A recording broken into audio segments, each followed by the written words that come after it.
Hey traders, happy holidays. This is Blake Morrow with Traders Summit, and I'm super excited to have, just before the Christmas holiday, I'm super excited to have Mr. Jim Welsh of Macro Tides. He's joined us today. Let's go ahead and bring him in. Jim, how are you? And happy holidays to you.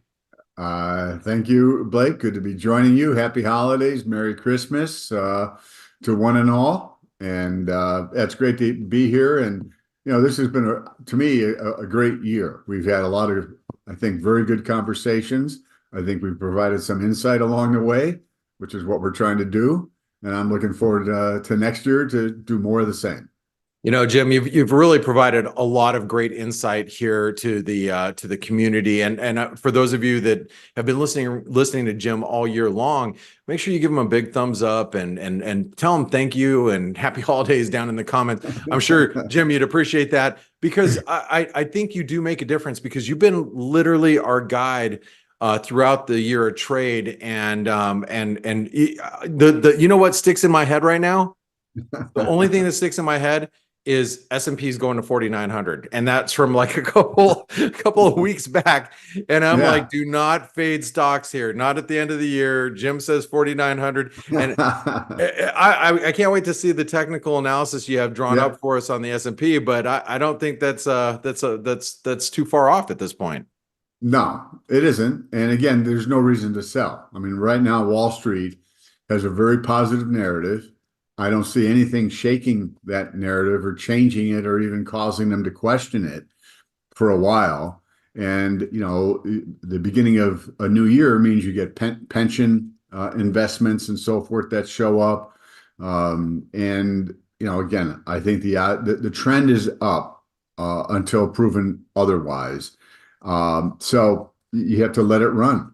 Yeah, I guess you really do, Jim. So, with that being said, let's go ahead and get into it. So I know there's a lot of people that are watching this, maybe even on Christmas Eve are watching this video right now. So what do you want to say here?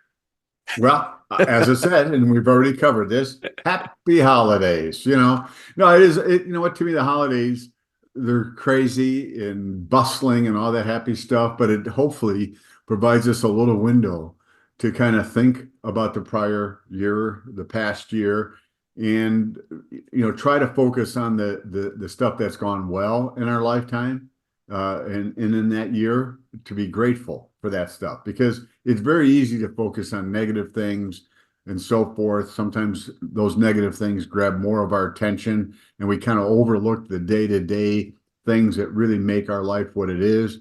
So to me, the holidays are more just being grateful for the blessings that all of us have, some blessings in our life. And it's the one time of the year where maybe it's a little bit easier to, focus on those blessings and, kind of shove aside, some of the things that we're not completely happy with. So, I guess, I'm going to take us to the next slide, Jim, because Santa Powell, he delivered this year, right? Yeah, well, he did. And again, my take is a little different than I think a lot of people on Wall Street have presumed. They think, oh my God, Powell became a dove. And as we discussed last week, I think he kind of got blindsided by the projection for a drop in the funds rate from 5.1 at the September meeting to 4.6 at the end of 2024. And he prepares that statement, I'm sure, not on Wednesday morning. And so, the members of the FOMC, and he acknowledges during the press conference that some of them waited until mid-morning to late morning to change their projections and submit their SEP projections.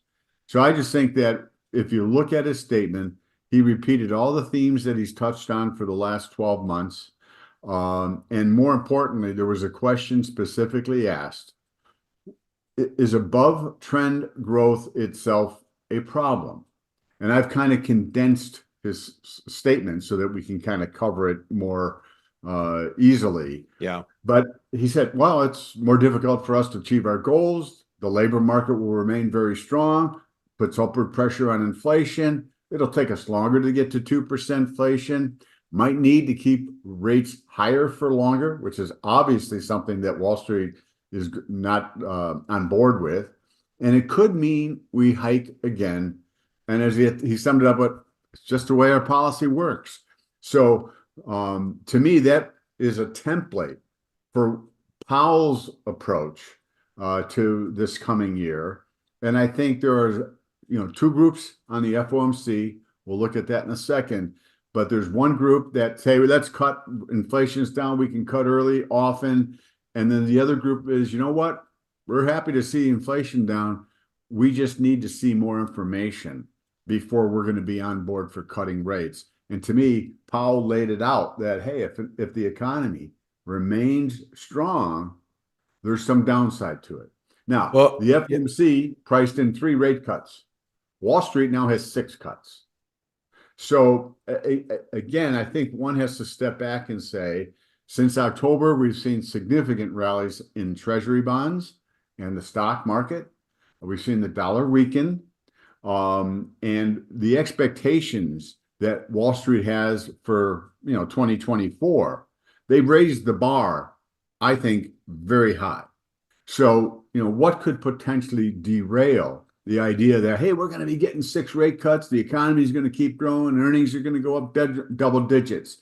And I think that's the thing early next year, since I think that the probability for a cut in March, I think it's still over 90%. I mean, it's a real high percentage. So my point is it possible that Wall Street will be kind of, whoa, wait a second, maybe we're not going to see the funds rate get cut in March. Maybe we're not going to see 6 rate cuts. And if, what could cause that? And that leads into the next chart. All right. So as you know, I expected the economy to slow noticeably in the fourth quarter. And yeah, you could say, well, growth was 5% in the third, and now it's 2.5%. Well, oh yeah, but that's not the kind of slowing I thought. I thought we would see more pronounced slowing. Yeah. And part of that premise was based on the San Francisco Fed did an analysis of excess savings. And a few months ago, they said, at the end of September, we think it's pretty much gone. Well, in the last few weeks, they revised their numbers. Yeah. Now we think there's 430 billion. Spending has been running between 80 to 90 billion. And what that implies is there's probably 5 or 6 months more of excess savings that will continue to be drawn down by consumers as they spend. And that, again, implies that, it explains in part why we didn't see more slowing in the fourth quarter. Yeah. And why I think, and we talked about it last week, that the economy is likely to head into 2024 and continue to show some decent growth. Well, Jim, I hate to interrupt, but I saw some quotes from Moynihan, the CEO of Bank of America, and he was referencing savings, saying that the consumer's in really good shape based on what their data is at Bank of America. Yeah, it just kind of coincides exactly with what this is showing. In addition, wages are growing at 5%. So incomes continue to be pretty strong. You think about the big pool of savings. Well, 18 months ago, it was getting virtually 0 rate of return. And now it's pretty easy to get 5%. Well, if you got $1 trillion, and I don't know, I got to look up that number. I think it could be like $2 trillion of retail savings. Well, 5%, that means you're talking about $100 billion of interest income that people are getting, that versus 0 virtually 18 months ago. So there's reasons why consumer spending has held up.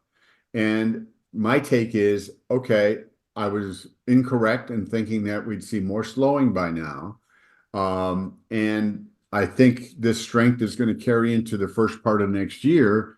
And the implication, obviously, is for Powell and the others that are maybe in the wait and see camp, who believe that we need to see GDP growth weaken and get below 1.8% for an extended period of time to truly have confidence. Obviously, the numbers we're likely to see in the first quarter are not going to agree with that. And that's why I think as we get into the first quarter, all of a sudden, I think some Fed members are going to be saying exactly what Powell said in response to, is above trend growth a problem? And I think we're going to see people on the Fed that are in the wait and see camp give speeches about that.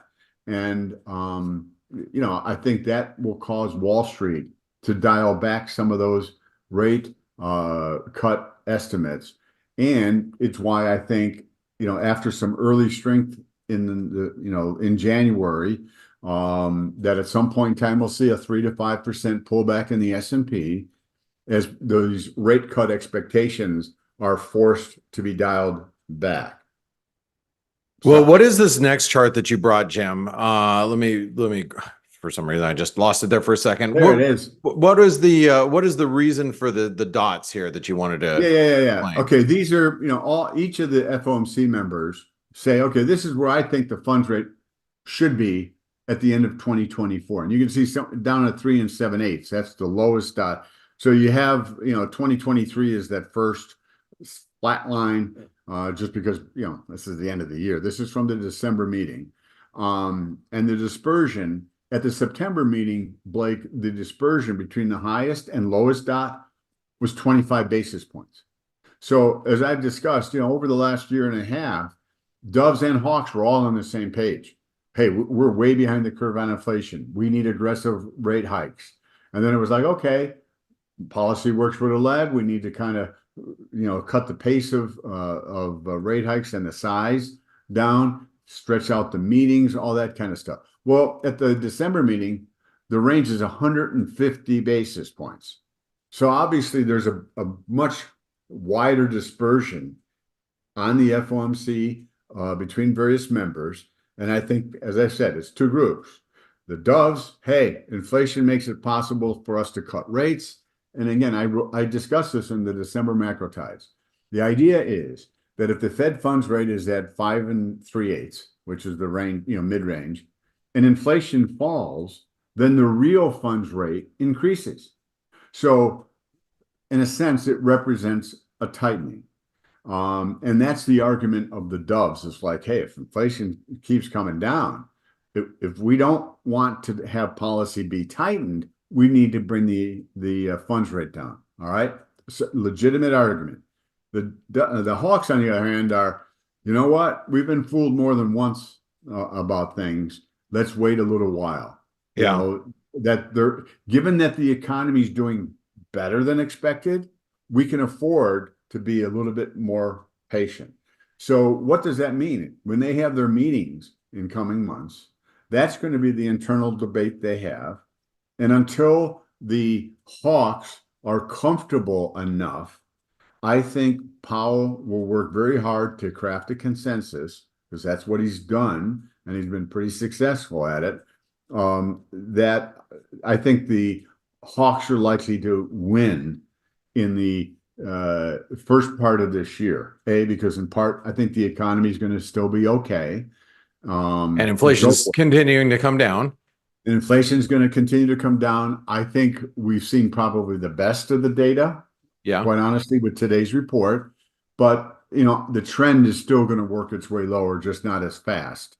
But this is, again, why I think the idea that the Fed's going to cut in March and 6 times in 2024, I just think doesn't jive with the idea that there needs to be a slowing in the economy for some of these folks on the FOMC who believe that that's kind of what might be needed for them to have confidence that, okay, it's all right to cut rates. Yeah. And so I think they're going to push for, let's wait just a little bit. We don't want to get it wrong. I mean, for a long time, Powell said it would be a mistake to ease prematurely. And I think that sentiment will prevail in the first couple of meetings next year. So, what does this all mean for the dollar? Because the dollar has been absolutely punished. And in your view, I mean, is the dollar ready to move higher as a result? Not quite yet. I mean, and again, remember in October, I said I thought Treasury yields were topping. I recommended TLT on October 23rd. There were a lot of technical reasons. Plus, part of it, I did think the economy was going to slow. Even though it didn't slow as much as expected, we are seeing a modest deceleration. But you get the expectation then about the Fed cutting rates, and that has really undermined the dollar. Just like in 2022, the idea that the Fed was going to continue to ramp rates higher, the dollar rallied from 100 to 114, so the perception of what's happening with monetary policy makes a difference. So what this pattern looks to me, I thought, all right, we may get a little bounce. Then in Monday's weekly technical review, looks like we're going below 101.70, which obviously occurred today. And there's a chance, Blake, that we'll get below the July low of 99.57 before we see a real tradable low. And ironically, I think the idea that the Bank of England, ECB, are moving toward cutting rates so that they're removing the potential for additional weakness in their economy actually is helping those currencies and is hurting the dollar.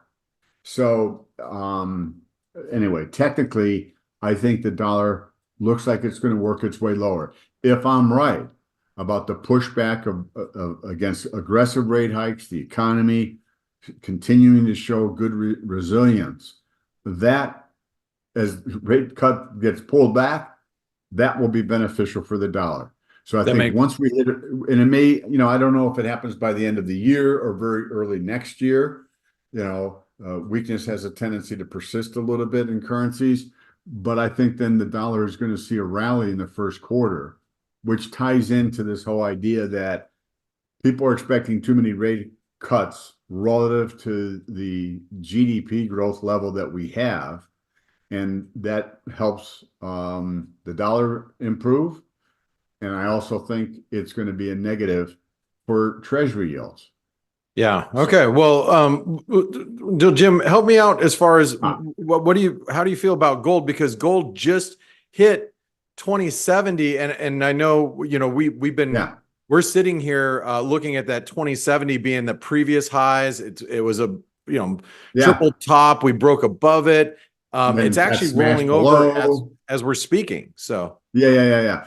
Again, to me, we're dealing with two technical patterns. One is that the decline from the May high at 2059 to the low we saw in October at 1812. I thought that was all of the wave two correction. All right. Well, given the way gold traded on that spike high and reversal, that could be wave A of two, the spike high A, B, C up for wave B of two, and the reversal down to the low at 1973 is one of wave C. This rebound is wave two of C, and we're ultimately going to see gold drop below 1812. That's one pattern. Okay. The other pattern is, hey, it's a 1-2, 1-2, and it's ready to blow above 2122. Well, we can stop right there for the gold bulls. So the key level then obviously is that low at 1973. Yeah. And that's why I said, or 74. That's why I said last week, it can't trade below, because if it trades below that, then all of a sudden it's like, wow, now you're opening the door to 1812. Yeah. And getting above 2050 to me is okay. We'll see if it holds. So I think if I'm right, that there's additional weakness in the dollar going into early next year, there's a window being created, obviously, for gold to push higher. Okay. And it's got to seize the day, so to speak. So my bias is for my subscribers, we're long gold in anticipation of a move above 2122, knowing that it has to hold 1974. That makes sense. All right. Well, TLT, we've seen this massive, and this week we continued higher in bonds, making this just an epic bounce. But I've learned over the decades, Jim, that some of the biggest rallies take place in bearish trends. You get a short squeezes are really convincing and really wild. And like this squeeze higher that we're seeing in the bond market, is this for real? Should we believe it as traders? Yes, but again, I'm going to offer the caveat from a standpoint of, I have felt that the October low that we saw was ultimately going to lift TLT to 105 to 109 with an outside chance of 119. That's the 382 retracement. So I think we're finishing the first leg of the rally to those targets. As we discussed last week, I can see, well, I had 9 waves down on the 10-year, and we can see, if I break it all down, 9 waves up on TLT, with wave 3 subdividing with its own 1, 2, 3, 4, 5. Okay. So I thought in Monday's weekly technical review, I said, it looks to me like we got one more push where yields would make a lower low and TLT would make a higher high. I think the high was 99.53. We got 99.84. What I think is somewhat noteworthy, you got a very good PCE report today. Plus, they did revisions, Blake, that dropped it 2 or 3, the year-over-year numbers dropped by another 0.3, I think, on both measures, core and headline. Great report. Well, when I put this chart together an hour or so ago, Treasury yields were up. So to me, that tells me, all right, the move is over. We've gotten to a point, we've gotten so much good news, and they can't rally on that. So my take is we're about to see Treasury yields rise. TLT will fall. The 93.53 is the wave 4 of lesser degree. If it does it rallied $17 or so, 17 almost and a half. Yeah. 50% retracement would be over $8, so that would get you under 92. And then if it dropped to 92 and then you rallied $17, you're at 109. So I mean, it would look something like this. Yes. And again, my take is, as we've discussed, I think the economy is going to show continued strength early next year. The idea of all those rate cuts are going to get dialed back. I think the best inflation news is a little bit behind us in terms of the rate of descent. And that sets up, I think, a pullback in TLT, a tick higher in Treasury yields. And that's another reason why I think somewhere in the first quarter, there will be a 3 to 5% pullback in the stock market. It's why the dollar, I think, is going to rally. And then gold has this little window here in the next couple of weeks where it needs to really get going. All right. So speaking of the stock market, here's the S&P. At a minimum, my take has been it's going to go above 48.18. I mean, we're within 1% of that. And if I'm right, you could get a pullback and then another push in the first few months of next year. Now, again, where I part ways with Wall Street is I still think we're going to see a market slowing in the economy. In other words, all the things that led me to think that we'd see slowing in the fourth quarter and then in the first half of 2024, a more pronounced slowing. I still believe all those things are still coming in terms of the impact from higher rates, lending standards, the credit availability for consumers and small businesses has really been constrained. So we got all this happy news. Oh yeah, the Fed's going to be cutting 6 times. Have they cut a single time yet? No.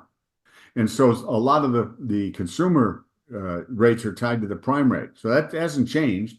And the other thing is, just as it takes a while for interest rate hikes to really have an impact on the economy, so does rate cuts. So even when the Fed starts to cut the funds rate, it's not going to negate what I think is coming in terms of the degree of slowing. So I think this year has the potential of starting off good, having a pretty good sized dip, maybe mid-year, and then another push higher later this year. So I think there's going to be a fair amount of volatility, in part based on expectations that the Fed's going to be cutting 6 times. That may be proven or questioned early in the year. And then if the economy slows more, oh, wait a second, stock gets marked down because of earnings. And then, what happens after that remains to be seen. The magnitude of that decline will tell us a lot. So Well, you just said volatility. Now you're speaking our language as traders. So that's what we like, right? So yep, that's the mother's milk of trading. that is. Well, I'm hoping that there is going to be a lot of volatility. Maybe not, may not be in such a great environment for investors, so to speak, but for traders like us, it's going to give us a lot of opportunities and price and better prices to be, long Yeah. risk, I would say. I mean, one of the things that could happen, is if I'm right about this scenario and treasury yields tick higher, and because the economy's showing strength, well, the relative performance of things like the Russell and mid cap cyclical stocks relative to Magnificent Seven, you could see money taken out of the Mag Seven and the big cap companies and continue to flow into the cyclical areas. And so, yeah, you get a 3 to 5% pullback. You might get a bigger percentage pullback in the Qs and a smaller percentage, pullback in the Russell. Yeah. And the S&P is somewhere in between. It's kind of like what we've seen this year, where the Qs had the biggest gains, the S&P in the middle, and the Russell below that. So it's going to be very interesting to see the rotation and how that develops in the first part of the year as well. Key phrase, rotation. Jim, I want to say Merry Christmas to you and your family. I hope you have a great time with your kids and your grandkids. Yep. And to all of our viewers out there, Merry Christmas and Happy Holidays as well. What's the best way for us to follow your work? Macrotides.com. I would suggest you go there, and there's a piece. It's the overview analysis of what I've kind of been writing 2021, 2022, 2023 in terms of the dollar, stock market, gold, the S&P 500. So if you really want to see how I integrate fundamental analysis and technical, that piece really goes through the analysis I provided for the last 3 years on all those markets. So if you really want to get an idea of the quality of the work I'm doing, go to macrotides.com, look at that overview piece, and I think you'll like what you read. Awesome, Jim. Well, I want to say, like I said, Merry Christmas to you and your family. I hope you all have a safe and restful and peaceful holiday. And if you're around next week, maybe we'll be able to meet up. Yep. Hey, I'm gonna be here, boy. Hey, I'll be here too. So maybe we'll talk about what's to come in 2024 next week. In more detail. All right, guys, gals. Thank you all for joining Jim and myself. Make sure you give him a big thumbs up. Subscribe to the channel. Hit the little bell icon if you're on YouTube. So this way you don't miss any of these really, really critical. Brilliant. I do every week. Yes. So, Jim, thank you, and happy holidays to you. Same to you, buddy. Hey traders, Blake Morrow here. Thanks for stopping by our YouTube channel. Don't forget to like, share, and subscribe to our channel. Also click the bell notifications so you do not miss any of our market-related trading analysis from some of the leading industry experts. Thanks for stopping by. We'll see you in the next video.